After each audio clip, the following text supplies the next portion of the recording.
বলে তোমরা কোন আলেমের সামনে গুস্তাখি করো, কোন আলেমের হাতে হ্যান্ডকাপ পরো, কোন আলেমকে টর্চার করতে করতে তার জীবনটাকে শেষ করে দাও, তাহলে সে কখনোই এই হিম্মত করবে না। সে চিন্তা করবে চাকরি পরে, আল্লাহ আগে, দুনিয়া পরে, আখিরাত আগে। আরে দুনিয়ার হায়াত আর কয়দিন, দুনিয়ার চাকরি আর কয়দিন, দুনিয়ার সুখ শান্তি আর কয়দিন। যেদিন মরবো তখন জালেম আর মজলুমে কোনো পার্থক্য থাকবে না। ধনী গরিব, সাদা কালো, শ্বেতাঙ্গ কৃষ্ণাঙ্গ, কারো মধ্যে কোনো ব্যবধান থাকবে না। আর তখন তো আমি বাঁচবো না, তখন তো আমার এমন আযাব শুরু হবে যে আযাব হয়তো কোনো দিনও আর শেষ হবে না। যে আল্লাহ যে শিশুগুলোকে জাহেলি যুগে কন্যা হওয়ার অপরাধে জ্যান্ত দাফন করা হয়েছিল, কোরআনের আয়াত নাযিল করে জানিয়ে দিলেন কিয়ামতের দিনে শিশুগুলোকে পর্যন্ত প্রশ্ন করবেন, ওয়াইদাল মাউউদাতু সুইলাত বিআইয়ি যামবিন কুতিলাত, প্রশ্ন করা হবে শিশুদেরকে কোন অপরাধে তোমাদেরকে হত্যা করা হয়েছিল।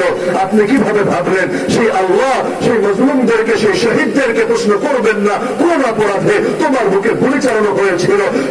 আলেমদেরকে প্রশ্ন করবেন না কোন অপরাধে তোমাকে পিটানো হয়েছিল, কোন অপরাধে তোমাকে হুইল চেয়ারে বসিয়ে দেওয়া হয়েছিল, কোন অপরাধে তোমার সাথে খুনি লম্পট বদমাশদের মতো আচরণ করা হয়েছিল, কোন অপরাধে তোমাকে থার্ড ক্লাস মনে করা হতো, কোন অপরাধে তোমাকে মানুষই মনে করতে চাইতো না। অপরাধটা কি তোমার বলো? সেদিন তো আল্লাহ মজলুমকেও জিজ্ঞেস করবেন আর জালেমের কাছেও কৈফিয়ত তলব করবেন। কি রে, বড় ক্ষমতাধর হয়ে গিয়েছিলি নিজের ক্ষমতা পোক্ত করার জন্য, দুনিয়ায় তো কোন জুলুম বাকি রাখিস নাই, এখন কই তোর ক্ষমতা? দেখ তোর পক্ষে কে দাঁড়ায়? না তোর নেতা, না তোর কর্মী, না তোর অফিসার, না তোর সিপাহী। কে দাঁড়ায় তোর পক্ষে? কে বাঁচায় তোকে জাহান্নামের আযাব থেকে? নিজের চোখে এবার দেখে নে। তো ইবলিসের দুশমনী ছিল হিংসার কারণে নবীর সাথে। ইবলিসের আন্ডা বাচ্চা, নাতিপুতি যেগুলো আছে, প্রেতাত্মা যেগুলো আছে, ওদেরও দুশমনী চলছে নবীর উম্মত, নবীর ওয়ারিস, নবীর খলিফাদের সাথে। এই হিংসা, এই দ্বন্দ্ব, এই কনফ্লিক্ট, সংঘর্ষ চলছে, চলবে, কিয়ামত পর্যন্ত চলতেই থাকবে। কিন্তু বিজয়ের হাসি সদা সর্বদা আল্লাহ, তার রাসূল এবং আল্লাহ এবং তার রাসূলের পক্ষের লোকেরাই হাসবে। মাঝখানে এসে সব দিন সমান যাবে না। সব দিন যদি সমান যাই, পরীক্ষা হবে কিভাবে? আল্লাহ তো খালি সবরের পরীক্ষা নিবে না, অথবা খালি শুকরের পরীক্ষা নিবে না। আল্লাহ শুকরের পরীক্ষা নেবেন, আল্লাহ সবরের পরীক্ষা নিবেন।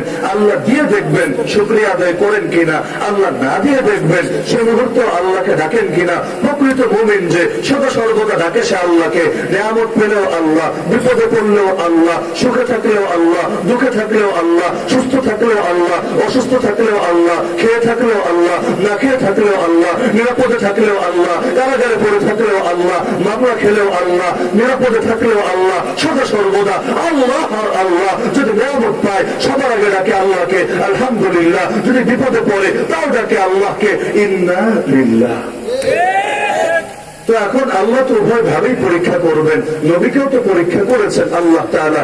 আল্লাহ তো এমন এমন দেওয়া দিয়েছেন কোন নবীকে যেটা কল্পনাও করা যায় না অন্য কোন মানুষের ক্ষেত্রে। সুলাইমান আলাইহিস সালামকে আল্লাহ দিলেন এমন রাজত্ব দেওয়া দিলেন, খালি মানুষের উপর রাজত্ব না, জিনের উপর রাজত্ব, পাখির উপর রাজত্ব, বাতাসের উপর রাজত্ব, এমনকি শয়তানের উপর রাজত্ব। ওয়াশায়াতিন কুল্লা বান্নাই ওয়া গাওয়াস। আবার কারুনকেও দিলেন, এমন দেওয়া দিলেন বিশাল শক্তিশালী কাফেলা হয়রান হয়ে যেত শুধু চাবি বহন করতে গেলে। ওয়াইন্না মাফাতিহাহু লাতানূউ বিল উসবাতি উলিল কুওয়া। আল্লাহ পরীক্ষা করলেন উভয়কে। আল্লাহ কারুনকে দিলেন, নিয়ামত পাওয়ার পর কারুন ভুলে গেল আল্লাহকে, বলল ইন্নামা উতীতুহু আলা ইলমিন ইনদি। আমার জ্ঞানের কারণে, যোগ্যতার কারণে, বিজ্ঞতার কারণে, প্রতিভার কারণে আল্লাহ দিয়েছেন আমাকে। আর আল্লাহ নবী সুলাইমান আর দাউদ আলাইহিস সালামকে দিলেন। তারা পেয়ে বললেন আলহামদুলিল্লাহ আল্লাযী ফাদ্দালানা আলা কাসীরিন মিন ইবাদিহিল মুমিনিন। প্রশংসা সেই আল্লাহর যিনি তার অসংখ্য মুমিন বান্দাদের উপর শ্রেষ্ঠত্ব দিয়েছেন আমাদেরকে, দিলেন উভয়কে। কিন্তু পরিণামের হাসি উভয় হাসতে পারল না। কারুন হারিয়ে গেল, কারুন অপমানিত হলো, ইতিহাসের আস্থা করে নিক্ষিপ্ত হলো। নবী দাউদ, নবী সুলাইমান আলাইহিস সালাম তারাও চলে গেলেন, কিন্তু আজ পর্যন্ত প্রতিটা মুমিনের দিলে রাজত্ব রেখে গেলেন। কোথায় ফেরাউন, কোথায় নমরুদ, কোথায় তাদের রাজত্ব, সবই তো হারিয়ে গেল। কিন্তু সেই মাজলুম নবী ইব্রাহিম, মাজলুম নবী মুসা, তাদের আদর্শ আজও প্রতিটা মুমিনের দিলে রয়ে গেল। ঈমান আনতে চাইলে এক নবীর নামে শুধু ঈমান আনলে তো চলে না, সব নবীর উপরে তো আনা লাগে। আমানতু বিল্লাহি ওয়া মালাইকাতিহি ওয়া কুতুবিহি ওয়া রুসুলিহি, এই যে মহব্বত, এই যে আদর্শ, নামটা উচ্চারণ করতে দেরি হয়, দোয়া করতে দেরি হয় না।